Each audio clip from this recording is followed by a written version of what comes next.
Saudara sekalian, berita terkini, berita sensasi, para istana bersedia untuk menanti kejutan kita.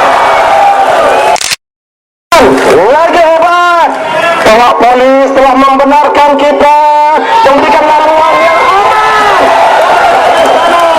Hidup, hidup, hidup rakyat. Kita jemput. Oke, bersama dengan kita Datuk Sri Khalid Ibrahim, Menteri Besar Negeri Selangor. Hidup, hidup, hidup rakyat. Datuk Sri Khalid Ibrahim, dipersilakan. Bismillahirrahmanirrahim. Assalamualaikum warahmatullahi taala wabarakatuh dan salam. Saya akan selepas ini pergi ke Istana Negara untuk menyampaikan memorandum mengenai isu semula industri perkhidmatan air di Selangor Darul Ihsan kepada Duli Yang Maha Mulia Tuanku Al-Watiku Billah Al-Sultan Nizam Zainal Abidin Ibni Almarhum Sultan Mahmud Al-Kartafil Billah Shah yang di-Pertuan Agong Malaysia. Dengan nama Allah Subhanahu Wa Taala, Tuhan yang Maha Pengasih, Maha Penyayang.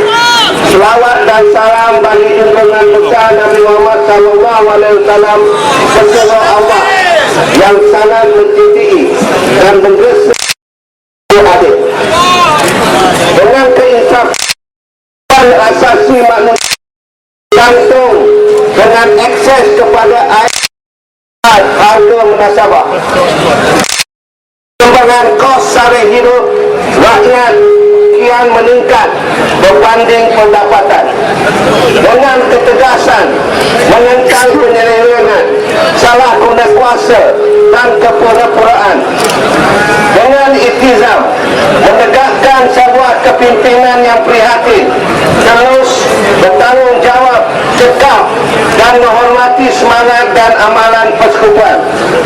Dengan ini kami rakyat dan kerajaan negeri Selangor berkumpul merapat sembah ke bawah Duli Yang Maha Mulia Tuanku untuk menyampaikan suara hati kami terhadap isu persetujuan semula industri perkhidmatan air di Selangor Darul Ihsan.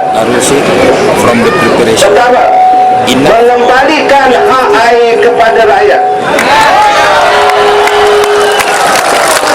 Kami mewakili 250,000 rakyat Selangor yang telah menurunkan tanda tangan sebagai tanda sokongan kepada memorandum ini dan juga keseluruhan rakyat Selangor, Kuala Lumpur dan Putrajaya yang mendapatkan perkhidmatan air yang sama, menuntut keadilan untuk diri kami membetulkan kesalahan dalam pesertaan industri perkhidmatan air yang telah dibuat sehingga menyebabkan kualiti dan perkhidmatan air yang teruk serta peningkatan tarif air pada kadar yang tidak munasabah. Dan sebab itu kami menuntut kualiti air dan perkhidmatan air yang bersih pada kadar yang munasabah dengan mengambil kira rakyat miskin serta mereka yang berpendapatan rendah di Selangor, Kuala Lumpur dan Putrajaya. Menuntut Akta Industri Perkhidmatan Air 2006. Kami mohon tuanku mendukung semangat Maklamat Akta Industri Perkhidmatan Air 2006 yang telah menjelaskan keperluan industri perkhidmatan air ini disusun semula secara keseluruhan yang diuruskan oleh Kerajaan Negeri Selangor. Menghak upayakan perjanjian konvensi pada 2004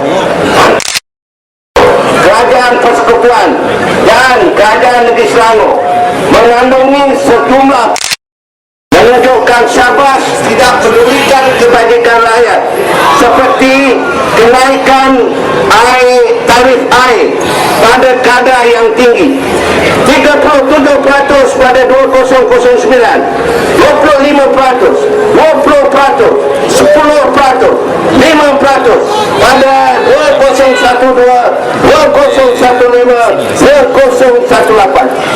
Perjanjian ini seharusnya dirundingi dengan rakyat Selangor, Kuala Lumpur, Putrajaya kerana mereka lah adalah penerima kesan utama daripadanya.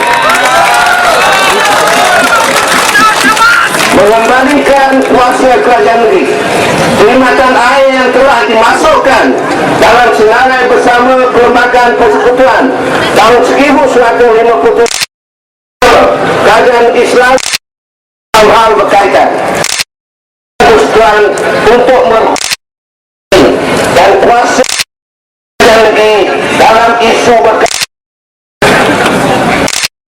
hapuskan korupsi bersikap dan kes ini dengan amalan terbukti bahawa usaha membolehkan syarikat penerima konsesi mendapat keuntungan yang tertentu. Mereka dibenarkan menaikkan kadar tarif yang tinggi dengan pemberian jaminan pinjaman kerajaan persekutuan yang bermaksud rakyatlah yang akan membayarnya. Rakyat Selangor, Kuala Lumpur dan Putrajaya kini perlu membayar kadar air yang tinggi dan membayar cukai Malaysia perlu menjamin risiko perniagaan syabas dan syarikat-syarikat air. Dengan mandat diberikan oleh rakyat, kerajaan negeri Selangor bertekad untuk memastikan nasib mereka terbela. Dengan pengambilan industri perkhidmatan air ini, kerajaan negeri Selangor berjanji untuk mengusahakan dengan cara yang terbaik untuk manfaat semula. Terima kasih.